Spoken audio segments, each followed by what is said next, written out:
ओम शांति। आज बाबा के 15-6-20 के महावाक्य हैं। सबसे पहले हम मुरली का सारांश सुनेंगे और समझेंगे।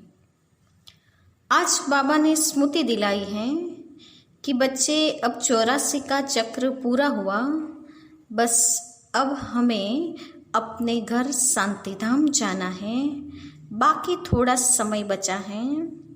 आगे बाबा ने बताया कि जिन बच्चों को घर जाने की सदा स्मृति रहती है उन बच्चों की निशानियां क्या क्या होगी। तो बाबा ने बताया है कि ऐसे बच्चे जिन्हें सदा घर की याद रहती है उन्हें पुरानी दुनिया जैसे देखते हुए नहीं देखेंगे। उन्हें पुरानी दुनिया से बेहद का वैराग्य होगा। वो झरमोई जगमोई की बातों में अपना समय बर्बाद नहीं करेंगे। बस अब हम थोड़ी समय के लिए इस पुरानी दुनिया में हैं। पुरानी दुनिया में हम मेहमान हैं, ऐसा समझकर वो चलेंगे। आगे बाबा ने बताया है कि माया रूपी मगरमच्छ से बचने के लिए रूहानी धंधे में बिजी रहना चाहिए।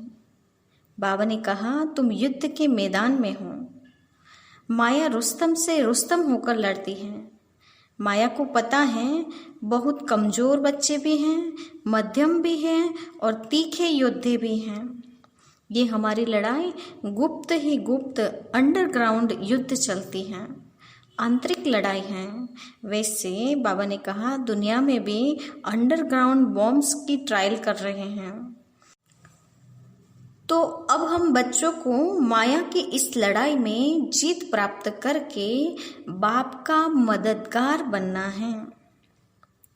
अब हम मुरली की शुरुआत करेंगे। मुरली का टाइटल है मीठे बच्चे, तुम्हें स्मृति आई है कि हमने 84 जन्मों का चक्र पूरा किया। अब जाते हैं अपने घर शांतिधाम। घर जाने में बाकी थोड़ा समय है। प्रश्न है, जिन बच्चों को घर चलने की स्मृति रहती है उनकी निशानी क्या होगी? जिन बच्चों को घर चलने की स्मृति रहती है उनकी निशानी क्या होगी? बाबा का उत्तर है, वह इस पुरानी दुनिया को देखते हुए नहीं देखेंगे। यानी पुरानी दुनिया का कोई प्रभाव उनकी बुद्धि पर नहीं होगा। उन्हें बेहद का वैराग्य होगा।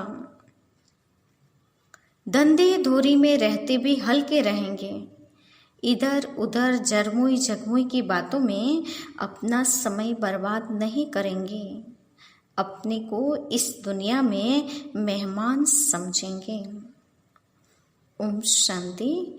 सिर्फ तुम संगम युगी ब्राह्मण बच्चे ही जानते हो कि हम थोड़ी समय के लिए इस पुरानी दुनिया के मेहमान हैं। आज पूरा दिन क्या याद रहे कि हम इस पुरानी दुनिया में मेहमान हैं, हमें वापस अपने घर जाना है। तुम्हारा सच्चा घर है शांतिधाम। उनको ही मनुष्य बहुत याद करते हैं। मन को शांति मिले, परंतु मन क्या है, शांति क्या है, हमको मिलेगी कहाँ से, कुछ भी समझते नहीं हैं। तुम जानते हो अभी अपने घर जाने के लिए बाकी थोड़ा समय है।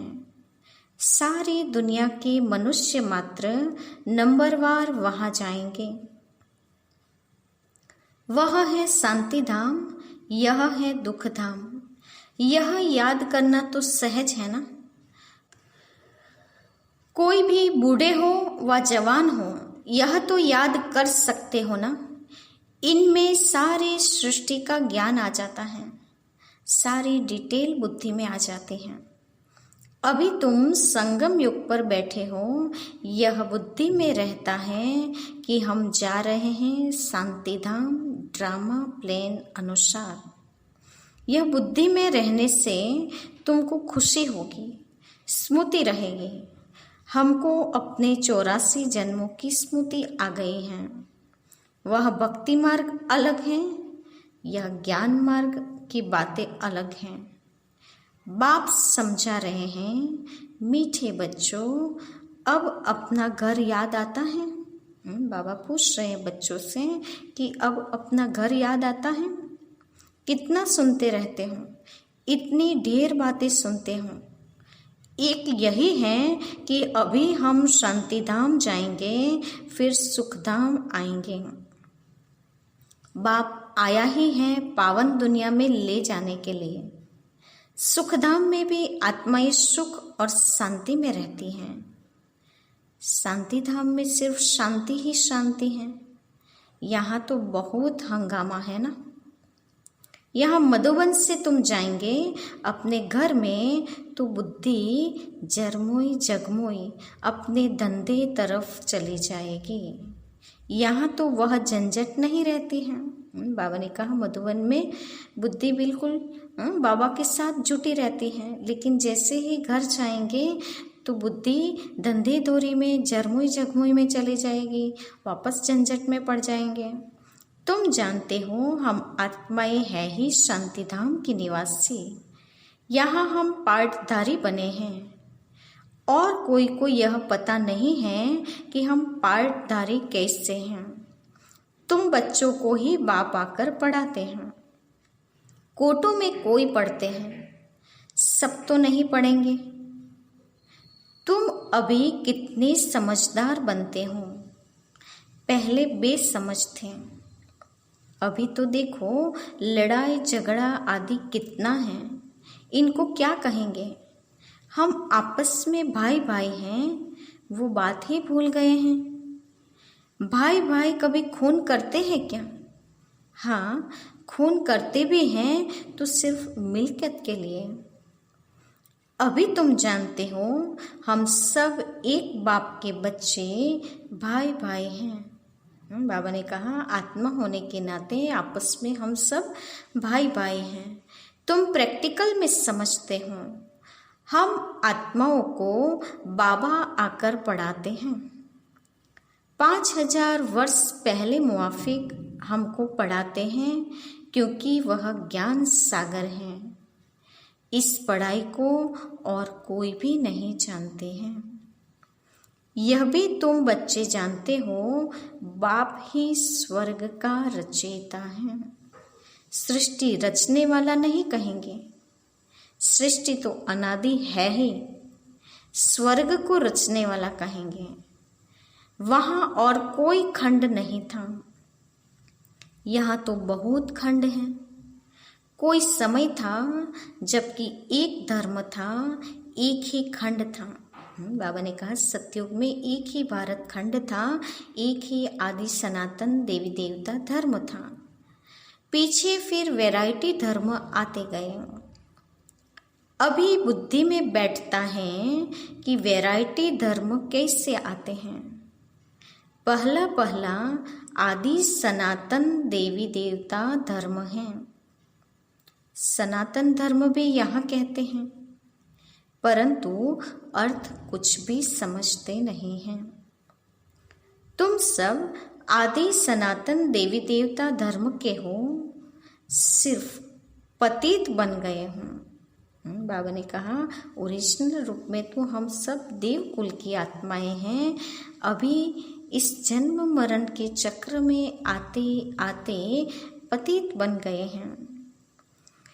अभी पतित बने हैं। तुमने बाप से वर्षा लिया था पवित्र दुनिया के मालिक बनने का। समझते हो हम पहले पहले पवित्र गृहस्थ धर्म के थे। अभी ड्रामा के प्लेन अनुसार रावण राज्य में हम पतित प्रवृत्ति मार्ग के बन गए हैं। तुम ही पुकारते हो, हे पतित पावन, हमको सुखधाम में ले चलो। कल की बात है, कल तुम पवित्र थे, आज अपवित्र बन के पुकारते हो। आत्मा पतित हो गई है। आत्मा पुकारते हैं, बाबा आकर हमको फिर से पावन बनाओ। बाप कहते हैं अभी यह अंतिम जन्म पवित्र बनो तो तुम 21 जन्मों के लिए बहुत सुखी हो जाएंगे।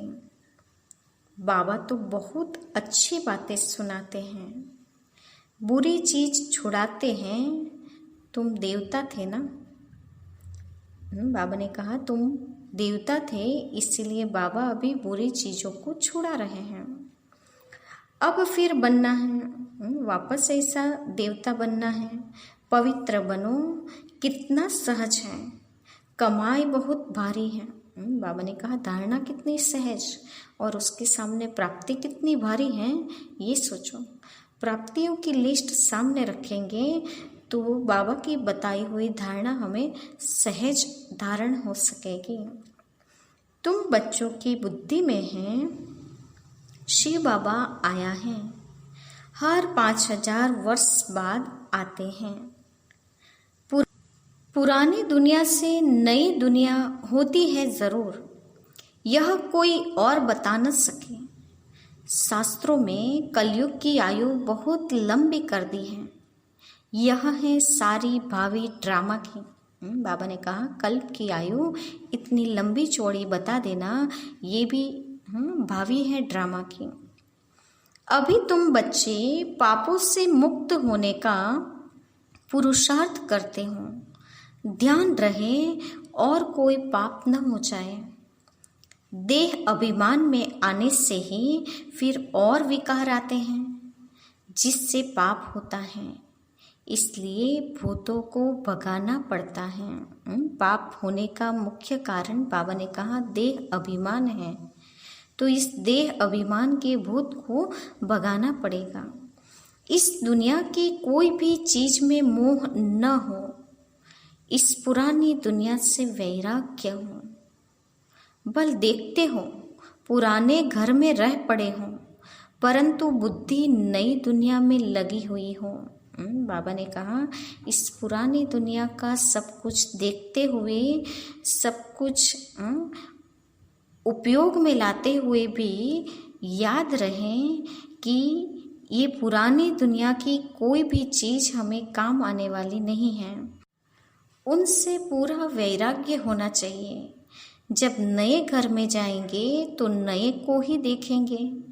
जब तक यह पुराना घर खत्म हो तब तक आँखों से पुराने को देखते हुए याद नए को करना है। बाबा ने कहा इस पुरानी दुनिया रूपी जो घर है उसको देखते हुए हमें नई दुनिया को ही याद करना है। कोई भी ऐसा काम नहीं करना है जो फिर पछताना पड़े। आज फलाने को दुख दिया, यह पाप किया।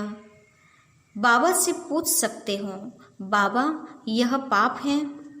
बाबा ने कहा बाबा से पूछ सकते हो कि ये हमसे पाप हो गया है, गुटखा क्यों खाना चाहिए? पूछेंगे नहीं तो गुटखा खाते रहेंगे। बाबा से पूछेंगे तो बाबा झट हल्का कर देंगे। तुम बहुत भारी हो, पापों का बोझ बड़ा भारी है। 21 जन्म फिर पापों से हल्के हो जाएंगे। बाबा ने कहा अभी सिर पर पापों का बोझा बहुत है, फिर ये बोझा उतर जाएगा तो तुम 21 जन्म पापों से हल्के हो जाएंगे। जन्म जन्मांतर का सिर पर बोझा है, जितना जितना याद में रहेंगे हल्के होते जाएंगे। बोझा उतारने की विधि है बाप की याद। खाद निकलती जाएगी और खुशी चढ़ जाएगी। सतयुग में तुम बहुत खुशी में थे, फिर कम होते होते सारी खुशी तुम्हारी गुम होती गई है। सतयुग से लेकर कलयुग तक इस जर्नी यात्रा में 5000 वर्ष लगे हैं। सतयुग से कलयुग तक की इस यात्रा में बाबा ने कहा 5000 वर्ष लगे हैं। स्वर्ग से नरक में आने की यात्रा का अभी पता पड़ा है कि हम स्वर्ग से नरक में कैसे आए हैं। अभी फिर तुम नरक से स्वर्ग में चलते हो। 1 सेकंड में जीवन मुक्ति। बाप को पहचाना। बाप आए हैं तो जरूर हमको स्वर्ग में ले जाएंगे। बच्चा पैदा हुआ और मिल्कियत का मालिक बन गया। बाप के बने तो फिर नशा चढ़ना चाहिए ना, उतरना क्यों चाहिए? तुम तो बड़े हो ना। बेहद बाप के बच्चे बने हो तो बेहद की राजधानी पर तुम्हारा हक है। इसीलिए गायन है, अतीन्द्रिय सुख पूछना हो तो गोपी वल्लभ के गोप गोपियों से पूछो। वल्लभ बाप है ना, उनसे पूछो। नंबरवार पुरुषार्थ अनुसार ही खुशी का पारा चढ़ेगा। कोई तो झट आप समान बना देंगे। बच्चों का काम ही यह है, सब कुछ भुलाएं, अपनी राजधानी की याद दिलाना। तुम तो स्वर्ग के मालिक थे। अभी कलयुग पुरानी दुनिया है, फिर नई दुनिया होगी। अभी तुम बच्चों की बुद्धि में है कि हर 5000 वर्ष बाद बाप भारत में ही आते हैं, उनकी जयंती भी मनाते हैं। तुम जानते हो बाप आकर हमको राजधानी देकर जाते हैं, फिर याद करने की दरकार नहीं रहती है। फिर जब भक्ति शुरू होती है तब वापस याद करते हैं। आत्मा ने माल खाए हैं तो याद करती हैं, बाबा फिर आकर हमको शांतिधाम सुखधाम में ले जाओ। अभी तुम बच्चे समझते हो वह हमारा बाप है, टीचर भी हैं और गुरु भी हैं। सृष्टि के आदि मध्य अंत का चक्र 84 जन्मों का ज्ञान तुम्हारी बुद्धि में है। अनगिनत बार 84 जन्म लिए हैं और लेते रहेंगे। बाबा ने कहा ये कल्प का चक्र अनगिनत बार घुमा है और अनगिनत बार ये 84 जन्म लिए हैं और लेते रहेंगे। इनका एंड कभी नहीं होता है। तुम्हारी बुद्धि में है, यह चक्र है स्वदर्शन चक्र, घड़ी घड़ी याद आना चाहिए। बाबा ने कहा सृष्टि के आदि मध्य अंत का चक्र हमारी बुद्धि में घड़ी घड़ी याद आना चाहिए। यही मन मना भव है। जितना बाप को याद करेंगे उतना पाप भस्म होंगे। तुम जब कर्मातीत अवस्था के समीप पहुंच जाएंगे तो तुमसे कोई भी विकर्म नहीं होंगे। अभी थोड़े थोड़े विकर्म हो जाते हैं। संपूर्ण कर्मातीत अवस्था अभी थोड़ी ही बनी है। यह बाबा भी तुम्हारे साथ स्टूडेंट हैं। बाबा कहते हैं ब्रह्मा बाप भी तुम्हारे साथ स्टूडेंट हैं। पढ़ाने वाला है शिव बाबा, भल इनमें प्रवेश करते हैं। यह भी स्टूडेंट हैं। यह है नई नई बातें। अब सिर्फ तुम बाप को और सृष्टि चक्र को याद करो। वह है भक्ति मार्ग, यह है ज्ञान मार्ग। रात दिन का फर्क है। वहाँ कितने झांझ घंटे आदि बजाते रहते हैं, यहाँ तो सिर्फ याद में रहना है। बाबा ने कहा भक्ति और ज्ञान में रात दिन का अंतर है। कहाँ वहाँ घंटी आदि बजाना और कहाँ यहाँ शांति में याद से बैठ जाना। आत्मा तो अमर है, अकाल तख्त भी हैं। ऐसे नहीं कि अकाल मूर्त सिर्फ बाप हैं, तुम भी अकाल मूर्त हो। अकाल मूर्त आत्मा का यह भ्रुकुटी तख्त है। बाबा ने कहा इस भ्रुकुटी तख्त के आसन पर आत्मा बैठती है। जरूर भ्रुकुटी में ही बैठेंगे, पेट में थोड़ी ही बैठेंगे। बाबा ने कहा आत्मा भ्रुकुटी में ही बैठेगी, पेट में थोड़ी ही बैठेगी। अभी तुम जानते हो हम अकाल मूर्त आत्मा का तख्त कहाँ है। बाबा ने कहा आत्मा कहाँ निवास करती है, वो तख्त भ्रुकुटी का पता चल गया है। इस भ्रुकुटी के बीच में हमारा तख्त है। अमृतसर में अकाल तख्त है ना। अर्थ कुछ भी नहीं समझते। महिमा गाते हैं अकाल मूर्त के। उनके अकाल तख्त का किसको भी पता नहीं है। अभी तुमको मालूम पड़ा है तख्त तो यही है जिस पर बैठकर सुनाते हैं। तो आत्मा अविनाशी है, शरीर विनाशी है। आत्मा का यह अकाल तख्त है, सदैव यह अकाल तख्त रहता है। यह तुम समझते हो। उन्होंने फिर वह तख्त बनाकर नाम रख दिया है। बाबा ने कहा अमृतसर में तख्त बनाकर नाम रख दिया है। वास्तव में अकाल आत्मा तो यहाँ बैठी है। तुम बच्चों की बुद्धि में अर्थ हैं एक ओमकार। इनका अर्थ तुम समझते हो।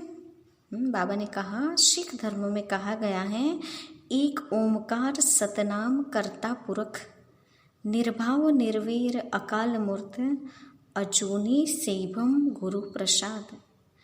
इसका अर्थ ये होता है कि ईश्वर एक है, उसका नाम सच है। कर्ता पुरख यानी वो सबको बनाने वाला है। वो निराकार, निर्भय और किसी से वैर रखने वाला नहीं है। अजूनी सेवम यानी कि वो जन्म मरण से न्यारा है और वो अपनी सत्ता कायम रखने वाला है।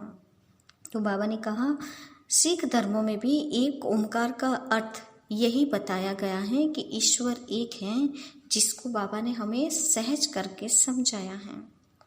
मनुष्य मंदिरों में जाकर कहते हैं अच्युतम केशवम, अर्थ कुछ नहीं समझते हैं, ऐसे ही स्तुति करते रहते हैं। अच्युतम केशवम राम नारायणम। अब राम कहाँ, नारायण कहाँ? बाबा ने कहा नारायण पहले हैं सतयुग में और उसके बाद राम है। ये सारी बातों का रहस्य तो वो समझते नहीं हैं, केवल स्तुति करते रहते हैं। बाप कहते हैं वह सब है भक्ति मार्ग। ज्ञान तो बड़ा सिंपल है। कोई और बात पूछने के पहले बाप और वर्षे को याद करना है। वह मेहनत कोई से होती नहीं है, भूल जाते हैं। एक नाटक भी है, माया ऐसे करती है, भगवान ऐसे करते हैं। तुम बाप को याद करते हो, माया तुमको और तूफान में ले जाती है। बाबा ने कहा जितना तुम बाप की ओर खींचते जाते, उनकी याद में डूबते जाते, माया उतना तुमको तूफान में ले आती है। माया का फरमान है रुस्तम से रुस्तम होकर लड़ो। तुम सब लड़ाई के मैदान में हो। जानते हो इनमें किस किस प्रकार के योद्धे हैं। कोई तो बहुत कमज़ोर है, कोई मध्यम है और कोई बाबा ने कहा तीखे हैं। सभी माया से युद्ध करने वाले हैं। गुप्त ही गुप्त अंडरग्राउंड हैं। वे भी अंडरग्राउंड बॉम्ब्स की ट्रायल करते हैं। यह भी तुम बच्चे जानते हो, अपनी मौत के लिए सब कुछ कर रहे हैं। तुम बिल्कुल शांति में बैठे हो। उनका है साइंस बल। कुदरती आपदाएं भी बहुत हैं, उनमें तो कोई का वश चल न सके। अभी झूठी बरसात के लिए भी कोशिश करते हैं। झूठी बरसात पड़े तो फिर अनाज जास्ती हो। तुम बच्चे तो जानते हो कितनी भी बरसात पड़े फिर भी नेचुरल कैलेमिटीज जरूर होनी है। मूसलाधार बरसात पड़ेगी फिर क्या कर सकेंगे। इसको कहा जाता है नेचुरल कैलेमिटीज। सतयुग में यह होती नहीं, यहाँ होती हैं जो फिर विनाश में मदद करती हैं। तुम्हारी बुद्धि में है हम जब सतयुग में होंगे तो जमुना के कंठे पर सोने के महल होंगे। हम बहुत थोड़े वहाँ के रहने वाले होंगे। कल्प कल्प ऐसा होता रहेगा। पहले थोड़े होते हैं फिर झाड़ बढ़ता है। वहाँ कोई भी गंदगी नहीं होती है। यहाँ तो देखो चिड़िया भी गंद करती रहती, वहाँ गंदगी की बात नहीं। उनको कहा जाता है हेवन। बाबा ने कहा वो स्थान ही है स्वर्ग, हेवन। अभी तुम समझते हो हम यह देवता बनते हैं तो अंदर में कितनी खुशी होनी चाहिए। माया रूपी जीन से बचने के लिए बाप कहते हैं तुम बच्चे इस रूहानी धंधे में लग जाओ। बाबा ने कहा माया एक जिन के समान है। जिन का मिसाल दिया। जिन की कहानी भी एक छोटी सी है जो हम सुन लेंगे। एक छोटा से गांव में ब्राह्मण और उसकी पत्नी रहते थे। ब्राह्मण वेद शास्त्रों में बड़े पंडित थे और उनकी पत्नी को पूरा दिन घर का पूरा कामकाज करना पड़ता था। एक दिन पत्नी कामकाज करते काम के बोझ से बहुत थक गई और ब्राह्मण से कहने लगी, आप कोई ऐसा यज्ञ रचिए जिस यज्ञ से काम करने वाला व्यक्ति उत्पन्न हो। तो ब्राह्मण ने उस यज्ञ की अग्नि से काम करने के लिए जिन्न को पैदा किया। जिन्न ने शर्त रखी कि उसे सदा कुछ न कुछ काम मिलते रहना चाहिए। ब्राह्मण ने तो शर्त मान ली कि काम तो करना ही पड़ेगा। जिन्न तो कितने भी बड़े बड़े काम की तुरंत कर लेता था, फिर कहता और काम दो और काम दो। जिन तो कितने भी बड़े बड़े काम भी तुरंत कर लेता था, फिर कहता और काम दो और काम दो। तो ब्राह्मण ने जिन को झाड़ू पोछा, पुराने बर्तन साफ करना, पूरे घर की सफाई करना सब काम सौंप दिया। तो भी जिन ने तुरंत कर लिया। फिर ब्राह्मण ने जिन के पूछने पर कहा अब कुएं से पानी भर कर ले आओ, तो वो भी काम उसने पूरा कर लिया। फिर ब्राह्मण ने जिन से मुक्ति पाने के लिए उसे सीढ़ी चढ़ने और उतरने का काम करते रहने के लिए कहा। फिर ब्राह्मण जरूरत पड़ने पर ही जिन को बुलाता था। बाकी समय जिन सीढ़ी चढ़ने और उतरने का ही काम करता था। तो इस प्रकार ब्राह्मण ने जिन से युक्ति से मुक्ति प्राप्त की। उसी प्रकार हम ब्राह्मण राजयोगी बच्चों को निरंतर ज्ञान योग में बिजी रहना चाहिए, नहीं तो माया हमें खा जाएगी। बाबा हमें काम देते हैं, बाप और वर्षे को निरंतर याद करते रहो, तो हमें जिन की तरह अथक बनकर इस राह पर चलते रहना है, नहीं तो माया खा जाएगी। फिर बाप का पूरा पूरा मददगार बनना है। अकेला बाप तो नहीं करेगा, तो बाप तो राज्य भी नहीं करता है। तुम सर्विस करते हो, राजाई भी तुम्हारे लिए है। बाप कहते हैं मैं भी मगध देश में आता हूँ, माया भी मगरमच्छ है, कितने महारथियों को हप कर खा जाती है। यह सब है दुश्मन, जैसे मेढक का दुश्मन सर्प होता है। तो तुमको भी मालूम है ऐसे तुम्हारे दुश्मन माया है। अच्छा, मीठे मीठे सिकिलते बच्चों के प्रति माता पिता बाप दादा का याद प्यार और गुड मॉर्निंग। रूहानी बाप की रूहानी बच्चों को नमस्ते। हम रूहानी बच्चों की रूहानी माता पिता बाप दादा को याद प्यार और नमस्ते। पूरी मुरली का धारणा युक्त मुख्य सार। पहले पॉइंट, स्वयं को पापों से मुक्त करने का पुरुषार्थ करना है। देह अभिमान में कभी नहीं आना है। इस दुनिया की कोई भी चीज में मोह नहीं रखना है। दूसरी बात, माया रूपी जिन से बचने के लिए बुद्धि को रूहानी धंधे में बिजी रखना है और बाप का पूरा पूरा मददगार बनना है। आज का वरदान है, मैं और मेरेपन को समाप्त कर समानता व संपूर्णता का अनुभव करने वाले सच्चे त्यागी भव। बाबा ने कहा मैं और मेरेपन को समाप्त कर समानता व संपूर्णता का अनुभव करने वाले सच्चे त्यागी भव। वरदान का स्पष्टीकरण है, हर सेकंड हर संकल्प में बाबा बाबा याद रहें, मैंपन समाप्त हो जाए। जब मैं नहीं तो मेरा भी नहीं, मेरा स्वभाव, मेरे संस्कार, मेरी नेचर, मेरा काम या ड्यूटी, मेरा नाम, मेरी शान। फिर बाबा ने डॉट डॉट लगा दी है, यानी मेरे की लिस्ट बहुत लंबी है। जब यह मैं और मेरापन समाप्त हो जाता तो यही समानता और संपूर्णता है। बाबा ने कहा मैं और मेरापन समाप्त होना ये समानता और संपूर्णता है। यह मैं और मेरेपन का त्याग ही बड़े से बड़ा सूक्ष्म त्याग है। इस मैंपन के अश्व को अश्वमेघ यज्ञ में स्वाहा करो, तब अंतिम आहुति पड़ेगी और विजय के नगाड़े बजेंगे।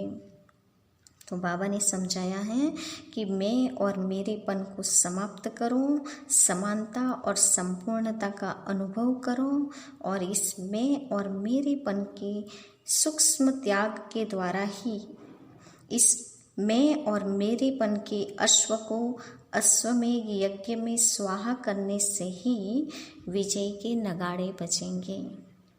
आज का स्लोगन है, हाजी कर सहयोग का हाथ बढ़ाना अर्थात दुआओं की मालाएं पहनना।